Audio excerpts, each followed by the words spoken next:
Bienvenidos. Hoy vamos a sobrevolar el título sexto de la Constitución, el que hace referencia al Poder Judicial. Recordad siempre que existen tres poderes, la denominada separación de poderes, que lo que busca es el equilibrio, para que no haya un poder más poderoso que los demás y los agote. Hemos visto el Poder Legislativo, hace las leyes, hemos visto el Poder Ejecutivo, ejecuta, hace llevar a efecto la ley, y está el Poder Judicial. El Poder Judicial, ¿cuál es la función primordial? Pues la conocéis de sobra. Juzgar y hacer ejecutar lo juzgado. ¿Quién lo compone, el Poder Judicial? Son los jueces y los magistrados, cuya función, como bien sabéis, es interpretar la ley y aplicarla. Esa es la función primordial del juez. Al juez muchas veces se le critica porque se cree que el juez elabora la ley. No, el juez sencillamente interpreta lo que el Congreso y el Senado, que es el Poder Legislativo, hace, que es la elaboración de la norma. El juez sencillamente la interpreta y la aplica. Pero como bien sabéis, muchas veces se lleva la crítica, pero la crítica no debe ir dirigida hacia él, sino a quien ha elaborado en su caso la norma. ¿De acuerdo? La sociedad avanza constantemente y es natural que la ley muchas veces no esté a la altura de la sociedad. Por eso la importancia de estar constantemente renovándose para adaptarse a las situaciones actuales. Bien, pues el Poder Judicial, como dices, lo componen los jueces y magistrados. ¿Qué diferencia hay entre un juez y un magistrado? Pues es una diferencia sencillamente de categoría. Hacen la misma función, pero el magistrado tiene mayor categoría que el juez.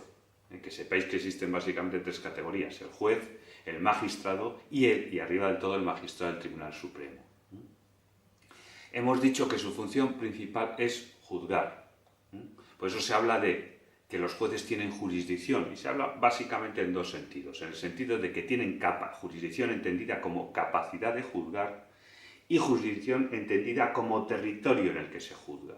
¿De acuerdo? Es decir, cada juez tiene su capacidad de juzgar y un ámbito efectivo territorial donde ejerce esa jurisdicción.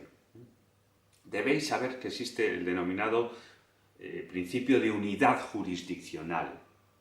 Quiere decirse que solamente existe una capacidad de juzgar, en el sentido de que no deben existir tribunales excepcionales al margen de la jurisdicción ordinaria. Quiero que lo tengáis muy en cuenta eso. Por eso se habla de unidad jurisdiccional. Los jueces, como bien sabéis, teóricamente siempre, son independientes en su juicio, es decir, no deben estar sometidos a presión de ningún poder, principalmente del poder ejecutivo, ni ningún poder en la sombra. Son inamovibles en el sentido de que una vez destinados a un juzgado o tribunal, para poder irse de ese juzgado o tribunal, debe estar previamente planteado en la ley, y solamente pueden ser separados y suspendidos conforme a lo que diga la norma, para evitar justamente corrupciones, para evitar que jueces que sean incómodos al poder puedan ser desplazados sin una norma que lo fundamente. ¿De acuerdo? ¿Cómo son los juicios normalmente? Pues os encontraréis que se habla de que los juicios son predominantemente orales. ¿Por qué? Porque lo que se busca es el contacto del juez con la víctima, con el testigo, con el perito, es decir, con los protagonistas del juicio, para tener una inmediatez, para poder percibir mucho mejor la realidad. Por eso se dice que el juicio oral, es decir, el último término donde el juez se va a apoyar para tomar la decisión definitiva en la sentencia, debe ser de carácter oral. ¿De acuerdo? Bien. Os encontráis también en este título sexto el denominado Consejo General del Poder Judicial. Bien, el Consejo General del Poder Judicial es una institución que tiene por finalidad gobernar a los jueces, dirigirlos. No dirigir sus sentencias, sino dirigirlos desde el punto de vista burocrático, de organización. Y recordad, que es muy importante, que no es un órgano jurisdiccional, es decir, no juzga. Es un órgano administrativo y, como veréis, está compuesto por el presidente, que lo es a su vez del Tribunal Supremo, y por 20 miembros elegidos 12 de ellos entre jueces y magistrados y los 8 restantes entre abogados y otros juristas de reconocida competencia. ¿De acuerdo?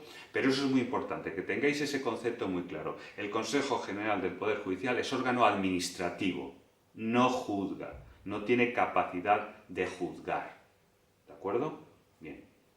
Y una cosa que no hemos dicho, la diferencia entre un juzgado y tribunales. Estáis hartos de verlo en la televisión, de escucharlo. El juzgado es un órgano unipersonal, es decir, el titular de un juzgado es un juez, un solo juez, mientras que el tribunal es un órgano colegiado, es un órgano compuesto por varios miembros, los tribunales, ¿de acuerdo? Y por último, hacer referencia al Ministerio Fiscal. Estáis también aburridos en las películas, en la televisión, de la presencia del Ministerio Fiscal normalmente acusando en los procedimientos penales. Bueno, ¿por qué está normalmente el fiscal en los procedimientos penales y demás procedimientos? Porque nos dice la Constitución que una de sus funciones primordiales es la defensa de la legalidad. Y cuando hay una quiebra de la legalidad, es decir, cuando hay un delito, normalmente entra de oficio el Ministerio Fiscal en aquellos delitos que se lo permite la ley para sencillamente proteger al ciudadano, proteger a la sociedad en último término. Y que sepáis que hay una gran diferencia entre un juez y un fiscal. El juez es independiente.